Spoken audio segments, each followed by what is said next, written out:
welcome. For this reading, we'll be bringing through messages from the Pleiadians. I hope this reading finds you well.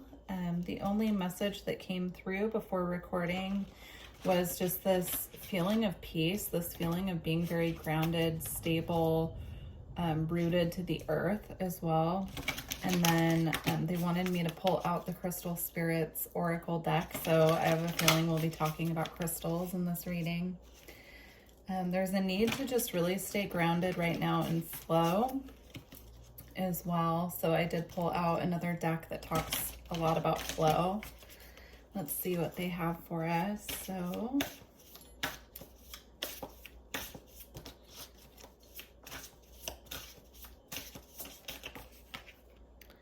all right, the first crystal we have is aquamarine.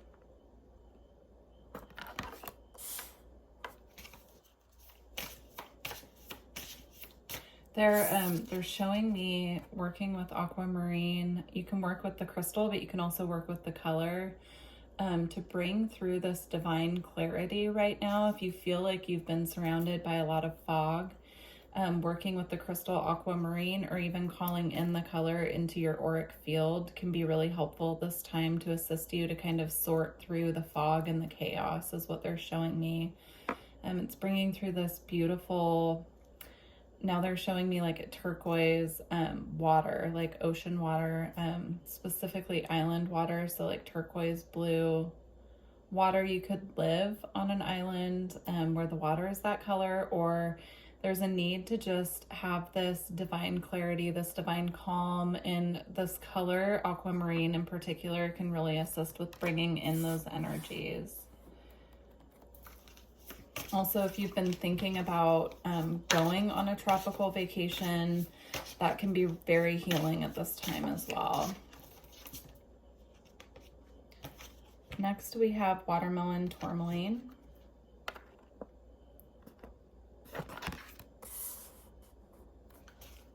And chrysocolla.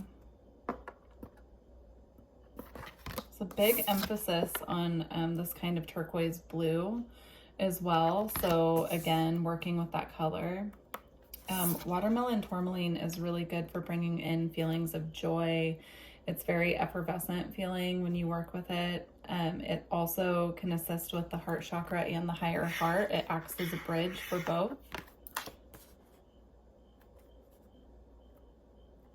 They're also showing me eating watermelon at this time. So there's just a theme coming through of this kind of island energy that I'm seeing here.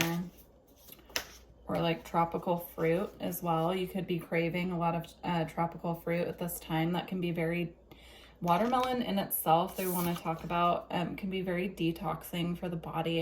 It obviously, it's watermelon, so it holds a lot of water. So eating watermelon at this time, if you're craving that, just kind of listening to what the body is asking for, listening to what the body is craving when it comes to different, specifically they're showing me fruit. You know, it has different nutrients that the body needs at this time and electrolytes as well. And so just really tuning in to your body and what your body is calling for and asking for at this time. Next, we have tiger's eye. Okay, they're saying that the chrysocolla and the tiger's eye are working together. So we're going to get into that in a moment. Let's get a couple more.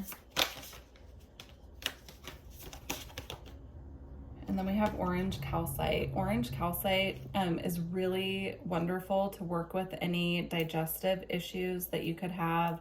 So working with this crystal, just kind of setting it. If you're having digestive distress at this time or an upset stomach, just setting orange calcite on your tummy and just allowing it to just kind of rest there is what they're showing me. It can help recalibrate the digestive system.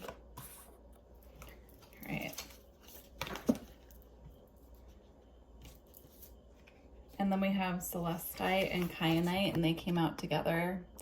So kyanite in general is very clearing. It activates and clears all of the energy centers on the body. It's also self-cleansing, so it's not a crystal that you need to charge or recalibrate in any way. I actually have a piece of blue kyanite right here. So it works to cleanse and purify all of the chakras. And so this can really assist you at this time to come back into clarity and alignment as well. Big focus I'm seeing here on just clarity and clearing up mind fog at this time. And then the Celestite keeps us connected to the higher realms. So it keeps us connected specifically to the angelic realm, but you can also work with Celestite to connect with your galactic family, your star family, your team. They're showing me specifically it resonates with the Pleiadian frequency. But what it does is it actually attunes us to the higher realm. It works really well with the crown, third eye, and throat chakra, so the upper chakras, to bring in this divine guidance and clarity. So working with these two together will assist us with really clearing our channel at this time to ensure that the information that we're getting is coming in nice and clear, that we're getting the appropriate messages that we need from the higher realms at this time. And then I want to see what the combined message is with the chrysocolla and the tiger's eye. So let's check that out. I can tell you without looking at the book that tiger's eye works really well with confidence. It's a great confidence booster. If you're having any self-esteem issues, it can work with your solar plexus, or if you're having any issues with your willpower, you know, if you're having a hard time sticking to something that you want to do and you need a boost with your willpower, it can help with that. Let's see, I want to get just a little bit from the book to see how these two tie together.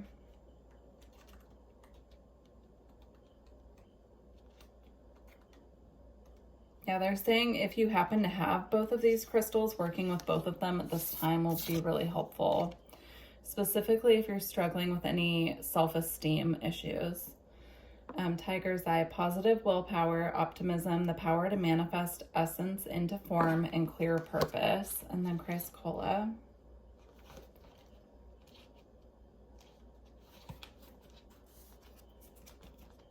Speaking your truth, heartfelt communication, and right speech. So again, I'm feeling this message coming through about speaking with clarity and speaking truth. And so working with these two crystals in combination with each other will really help with expression at this time, if that's something that you feel that you've been struggling with.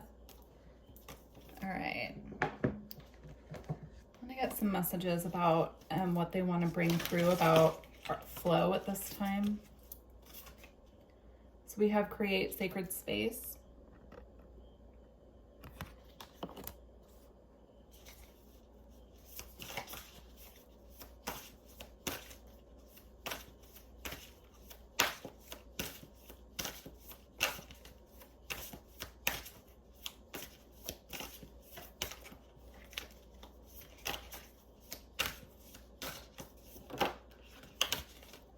The first message I'm getting with Create Sacred Space is there's just this energy here of divine guidance coming through.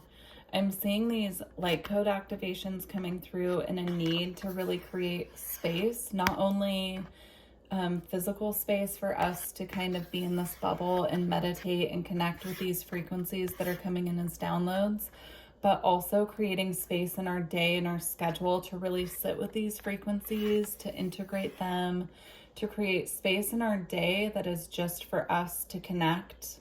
There are a lot of energies coming in right now that are new for us, and they're very activating. And so if we're not taking the space or time to really integrate these properly, they're showing it to me as it's kind of like a ripple effect, how they're showing it to me. I'm trying to put it into words because they're giving me a visual that's hard to explain.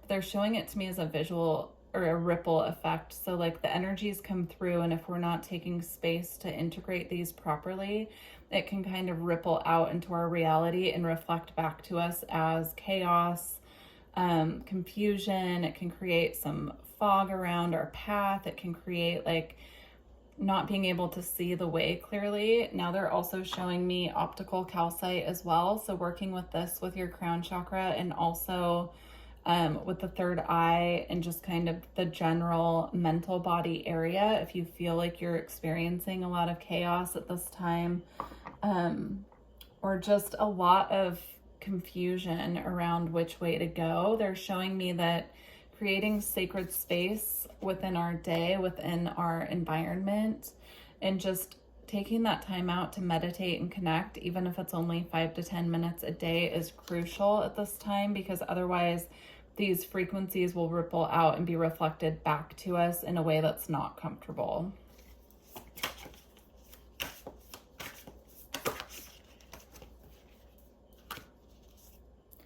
Okay, and then we have improvise,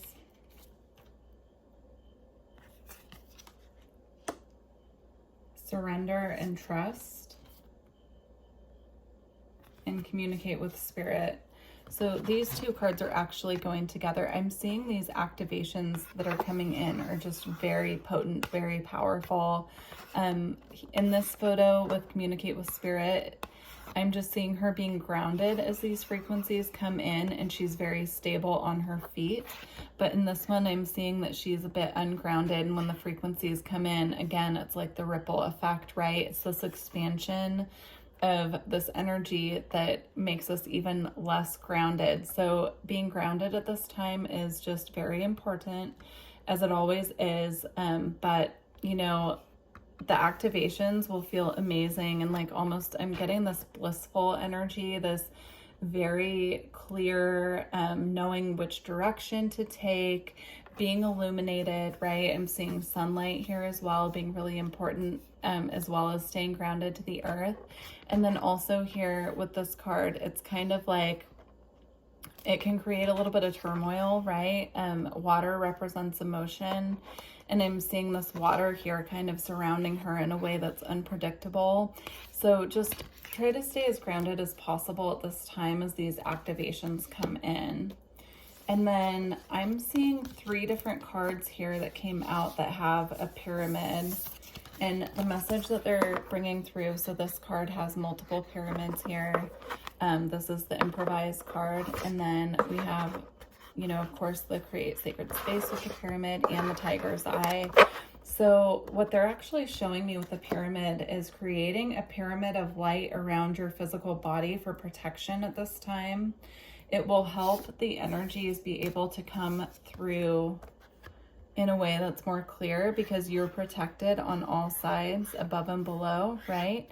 But the top here creates this, they're showing it to me as a pillar of light coming through the crown chakra. So I'm just seeing this light being able to come through in a way that isn't going to be as ungrounding, right, as this, if we're surrounded by protection. So you can do this, they're showing me, by just doing a meditation where you call in a pyramid of high frequency light protection. If you work with the Pleiadians specifically, they're showing me that you can meditate and call them in and ask for them to assist in putting a pyramid of light around you for protection. But that's important at this time. So working with the pyramid, they're showing me pyramid shaped crystals as well. So if that's something that you have, you can work with that at this time as well. And then surrendering and trusting the process at this time as well.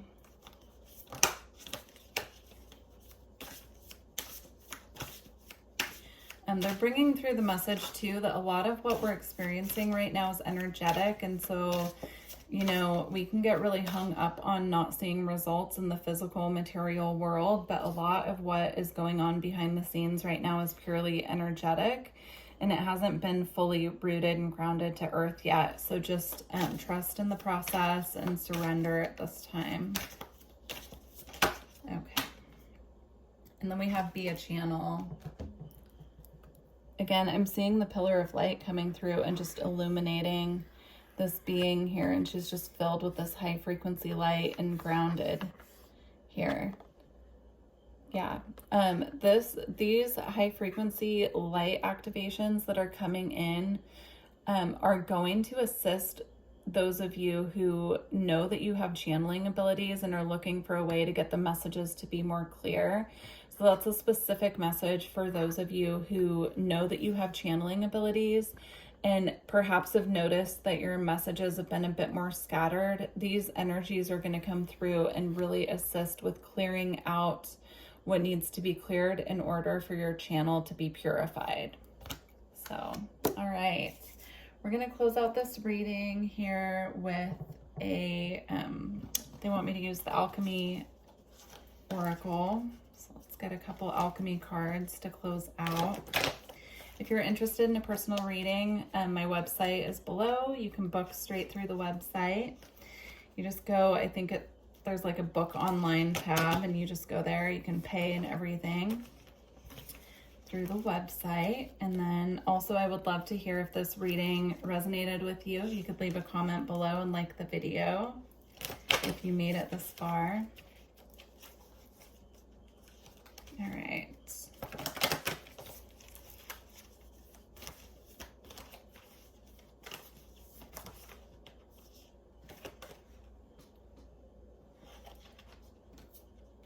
Okay, we actually have three, so they all go together, so I will be reading all three of them.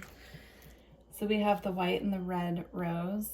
I'm seeing this snake here as a representation of the Kundalini energy. Again, you know, the light activations you could look at as Kundalini energy as well. And then we have fog and tin. All right, I'm going to start with fog.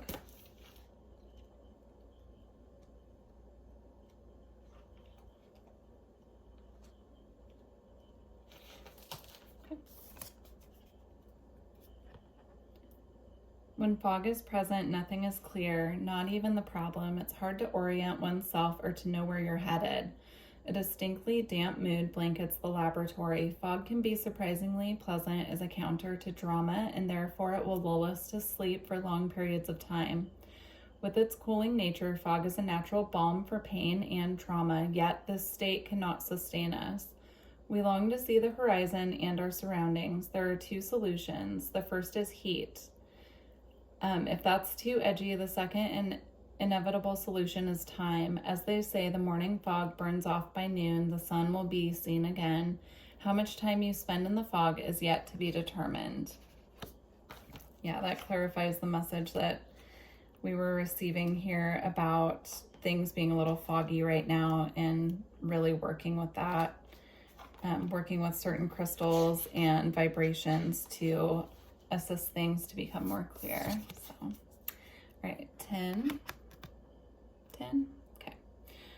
Tin is a silvery white, highly malleable metal. This is in part because tin's structure is composed of crystals in cubic and tetragonal formations that can be broken or crushed under moderate pressure. When the crystalline structure breaks, a sound known as the tin cry can be heard, hence the unnerving sound of crinkling tinfoil. Such is the energy of the tin card. On one hand, it is in tin's Jupiterian nature to expand, to mobilize, to cover the whole territory. On the other hand, the metal cannot withstand much weight or pressure. When this card appears, you may have reached a limit or a breaking point after taking on more than is logistically possible under the circumstances. Don't take this juncture personally. More strength is required before taking next steps to support the expansion you see in your mind's eye. Yeah, they're just showing me this isn't a time to really be pushing forward in the physical realm. It's time to kind of surrender and sit back and really focus on these activations and integrations. This reading's timeless, but at the time I'm recording, that astrology itself is just not supportive of pushing forward at this time. It's so if you're watching this as I'm posting, it's just not a time to be truly pushing forward with projects and things. It's a time to be more focused on how we can be more centered in our spiritual daily practices. Getting a meditation practice or like a yoga practice at this time can be really helpful to move these energies through as well. All right. In the laboratory, the merging of red and white is an exquisite moment. It means something is coming to life before the alchemist's eyes. The pristine white of the rose is not threatened by the blood red pigment. Their mixing does not make pink, rather each color remains vibrantly itself, expressing the message like the rod of Asclepius, representing health and vitality. The white and red rose, sorry guys, appears to signify the awakening of the physical as a gateway to the spiritual. Without the body, spiritual teachings remain conceptual, not yet integrated into the everyday. This card encourages the alchemist to honor the body as a temple each and every day, observing it, listening to it, mining it for information and guidance. At its height, this card signifies a mastery, a uniting of body to serve the soul's purpose, as seen in the like of dancers, athletes, and during the birth process. Beautiful. Well, I truly hope that this reading provided you with some guidance and clarity at this time.